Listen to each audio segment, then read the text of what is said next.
Assalamualaikum warahmatullahi wabarakatuh. Tabi pun. Hai semuanya. Kembali lagi di Semanpat Podcast. Dari Semanpat untuk semua. Bersama saya Elsa Kias dan rekan hebat saya Kansa Zaki Aprilia yang akan menemani kalian pada episode kali ini. Jadi pada episode kali ini kita kedatangan dua siswa yang sangat memiliki jabatan sangat penting di sekolah ini, yaitu Tifatul sebagai ketua OSIS dan Rafa sebagai ketua MPK. Yeay. Hai Tifatul, hai Rafa. Hai. Apa kabar kalian hari ini? Untuk saya alhamdulillah baik banget. Dan untuk saya alhamdulillah baik banget. Alhamdulillah pada baik ya. Ya, alhamdulillah. Nah, kebetulan saat ini kita sudah menjalankan puasa di bulan suci Ramadan. Bagaimana puasa Katifatul dan juga Karafa? Lancar? Alhamdulillah untuk puasa saya cukup lancar, yang dimana win rate-nya masih 100 nih. Alhamdulillah. Untuk saya alhamdulillah nggak ada yang bolong-bolong nih kayak Crocs. Alhamdulillah pada lancar ya. Iya. Boleh nggak kita langsung ke pertanyaan inti nih? Boleh banget. Jadi dari banyaknya kegiatan di sekolah ini, kenapa kalian dulu milih masuk OSIS nih daripada eskul lainnya? Oke, siapa dulu nih? Bebas. Tapi kayaknya ketua umum OSIS dulu belum. Iya dong, ini benar. dulu. Kayaknya paling siap nih. Iya. Oke. Kenapa saya memilih OSIS? Karena memang dari pertama MPLS nih ngeliat kakak-kakaknya yang gunakan almet gitu kan, ngurusin adik-adiknya MPLS, terus juga kan kita bertepatan dengan project P5 yang di situ demokrasi, dan alhamdulillah saya dimulai dari kelas dan naik menjadi kandidat calon ketua OSIS SMA Negeri 4 Bandar Lampung periode 2024 dan 2025, dan alhamdulillah diamanahkan menjadi pada saat itu menjadi wakil ketua 2 PK SMA Negeri 4 Bandar Lampung. Wow, keren banget. Kalau Karafa sendiri bagaimana perjalanannya? Untuk saya perjalanan di OSIS ini di awal saat saya masih SMP. Sebelumnya saya ini benar ingin mau ikut OSIS, tapi saat masih SMP kurang aktif OSIS saya. Jadi cuman bertahan 1 bulan doang. Tapi selama saya masuk di SMA ini, saya ngeliat di OSIS itu banyak potensi di sini. Saya pas MPLS itu ya ngeliat MPLS kan acaranya tuh gede ya kan, Iya, kecil, betul. ngurus murid baru. Dan di situ saya ngeliat kakak-kakaknya bener-bener rajin dan juga gercep. Jadi saya ngerasa potensinya gede di OSIS ini. Makanya saya join untuk berkontribusi untuk acara-acara dan event-event di sekolah ini. Berarti kalian join OSIS tuh untuk ya sama-sama mengembangkan potensi dalam diri kalian masing-masing ya. Betul sekali. Yes. Seperti itulah. Dan menurut kalian masing-masing nih, apa sih kegiatan yang paling seru dari OSIS PK? Siapa yang mau jawab? Tadi kan udah Katifatul, Tifatul. sekarang Karafa Rafa deh. dulu. Boleh. Untuk saya, event yang paling menyenangkan itu tuh seperti perlombaan gitu. Karena jujur ya, untuk saya suka sama event yang berbau-bau dengan kompetitif gitu, biar panas juga dan juga membara. Karena saya suka itu kan melihat gimana melihat anak-anak di sekolah ini nih meraih kemenangan dengan hasil tangan mereka sendiri. Oh iya, betul banget. Berarti Kak Rafa ini tipe yang suka melihat hal-hal yang mengguncang adrenalin lah, yang kompetitif banget lah ya. Very much, Oke. Mbak. Kalau buat Katifatul sendiri bagaimana? Kan tadi ngomongin persoalan masalah Kegiatan seru. kegiatan seru dan berkesan. Iya. Kalau untuk kegiatan seru dan berkesan pastinya banyak sekali yang sudah dilalui. Memang kegiatan seru dan berkesan pastinya pas waktu event. Waktu event pasti banyak suka dukanya, terus komunikasinya memang harus terjalin. Terus juga kan memang kalau misal paling berkesan itu saya tidak hanya sebagai kepengurus di OSIS di SMA Negeri 4 Bandar Lampung, tapi saya juga tergabung dalam himpunan pengurus OSIS Lampung. Di situ memang saya tidak hanya di sekolah, tapi di luar sekolah juga saya lumayan aktif gitu. Berarti emang Katifatul tuh tipe yang aktif di luar maupun di sekolah itu sendiri. seperti Oke. itu. Nah sekarang kalian udah siap belum sama pertanyaan selanjutnya? Siap banget. Siap dong. Siap. Walaupun bulan puasa kita masih semangat ya. Oh, Harus semangat ya. Yang di Semangat rumah 5. juga nonton ini harus semangat, oke? Bener. Nah, pertanyaan selanjutnya, biasanya yang jadi tantangan itu bagi waktu kan? Ya. Gimana cara kalian membagi waktu tersebut antara belajar dan organisasi itu? Dimulai dari Kak siapa nih yang udah siap? Kak siapa kan, Sa? Dari kalian ada yang udah memiliki jawaban secara Boleh dari saya? Oh, boleh. Oke, Kak Tifatul nih. Memang persoalan dalam berorganisasi salah satunya itu antara membagi waktu antara belajar dan organisasi. Akan tetapi time management itu sangat sangat penting dan kita harus membuat skala prioritas dan kita juga harus mempunyai jadwal.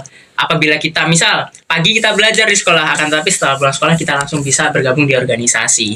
Dan menurut saya memang apabila kita aktif di organisasi, tapi kita harus juga ingat kita sebagai siswa kewajibannya apa? Belajar. Nah, tidak lupa dan tidak boleh meninggalkan pembelajaran yang ada di sekolah karena memang kita diutamakan untuk belajar di sekolah tersebut. Betul banget. Kalau Karafa sendiri gimana cara memanage waktunya? Kebanyakan udah disampaikan sama Kak Fatul kan, tapi untuk saya gimana cara menangani waktu kalau misalnya bertabrakan. Yang pertama saya lihat dari sisi sebelahnya dulu, di manakah yang lebih penting, karena soal belajar itu memang utama dari kita kan. Betul banget. Benar, yes. Tapi sebagai OSIS juga kita punya tanggung jawab. Jadi kalau misalnya di OSIS mempunyai sesuatu kegiatan yang lebih penting atau lebih urgent, kita bisa utamakan dulu dan menyusulkan dari pelajaran untuk dilakukan di lain waktu. Susulan. Ya, susulan. Misalnya kan bisa minta tolong kan sama kawan, misalnya hari ini ada tugas apa aja, hari ini materinya apa aja, bisa tolong kirim kalau nggak kasih tahu nggak gitu kan. Dan juga kebalikannya buat misalnya kalau misalnya tugas lebih penting selain OSIS, kita bisa minta tolong sama rekan-rekan OSIS kita untuk menyampaikan apa yang harus kita lakukan untuk di event selanjutnya gitu. Wah, keren banget ya. Mereka kayak udah pro gitu dalam hal pembagian waktu ini. Ya udah bisa Iya. mengatur waktunya masing-masing lah ya. Yes. Jadi Yes. waktu itu nggak tabrakan dan nggak bikin pusing ya. Benar. Betul. Selama kerja tim pasti kalian pernah ada masalah, ada sedikit konflik lah antar anggota dong. Pasti benar. Di Gimana cara kalian sebagai pemimpin menyelesaikan masalah itu?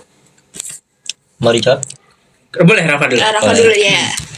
Untuk saya, gimana cara menangani masalah di organisasi? Di organisasi itu tuh pastinya kita punya banyak pendapat lah ya. Karena di organisasi itu tuh sedikit lah yang orangnya paling cuma 2 atau 3. Tapi di organisasi sekolah ini ya pasti 20-40 orang kan. Dimana ya minimal maksimalnya gitu. Dimana kita juga pasti butuh pendapat satu sama lain untuk Benar sekali. membuat sesuatu yang lebih maju daripada sebelumnya. Kalau dari Kak Tifatul? Ini kan tadi menyinggung bagaimana cara menyelesaikan masalah ya, salah satunya. Yang dimana memang kalau misal kita ada suatu permasalahan di organisasi tersebut, kita harus tetap profesional dalam menjalankan dan melaksanakan tugas sebenarnya. Akan tetapi untuk itu kita harus juga menyelesaikan. Jangan dibawa-bawa sampai ke organisasi. Salah satunya kita memang sebagai pemimpin organisasi, kita harus menyelesaikannya dari kedua belah pihak. Kita harus mendengarkan bagaimana sih ceritanya dan bagaimana permasalahan yang sebenarnya. Jangan kita mendengarkan dan membenarkan pernyataan yang simpang siur. Dan kita kalau bisa harus mencarikan solusi dan jalan keluar agar permasalahan tersebut selesai. Itu sih. Betul banget.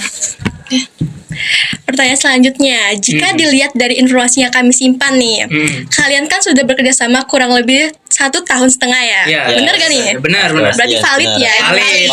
Hoax ya. Dan selama kalian berorganisasi, pasti sering terjadi yang namanya perbedaan pendapat.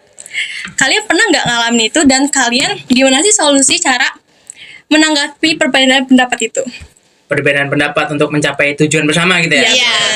Mungkin memang di organisasi kan tidak hanya satu kepala ya, banyak kepala betul dan pemikiran itu berbeda-beda. Yang dimana memang kita juga harus mencari tujuan. Untuk mencari tujuan kita harus mendapatkan menampung aspirasi-aspirasi untuk mencapai suatu tujuan tersebut. Nah, keputusan di akhir itu kita gapai dan kita ambil dari memang pendapat-pendapat mereka agar tujuan tersebut adalah kesepakatan bersama istilahnya Iya. gitu sih. Kesepakatan yang baik lah. Iya, baik organisasi Iya. ke depannya. dikatakan baik. Oke, ini pertanyaan terakhir. Mm-mm.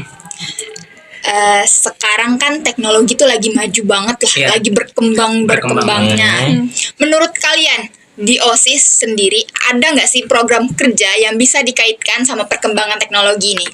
Wah, kebetulan nih program kerja kami salah satunya yaitu Forscope, yang dimana subprogramnya itu membahas tentang sebuah kegiatan yang memang menggunakan subbahasanya itu ada bahasa daerah dan bahasa internasional.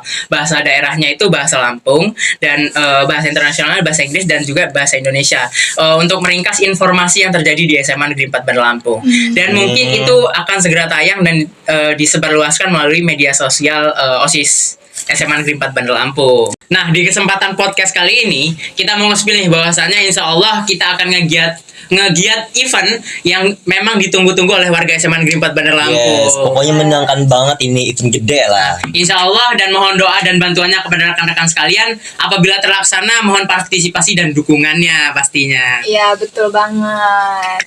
Wow. Tunggu ya guys konten-kontennya Keren di banget OSIS SMA Negeri 4 Bandar Lampung. Benar. Gak kerasa ya kita udah di penghujung acara nih. Seru banget ya. seru banget. Bener. Aku ngeliat mereka ini kayak yang udah siap banget jadi pemimpin gitu. Iya. Siap dong, siap kita jadi banget. first tag nih.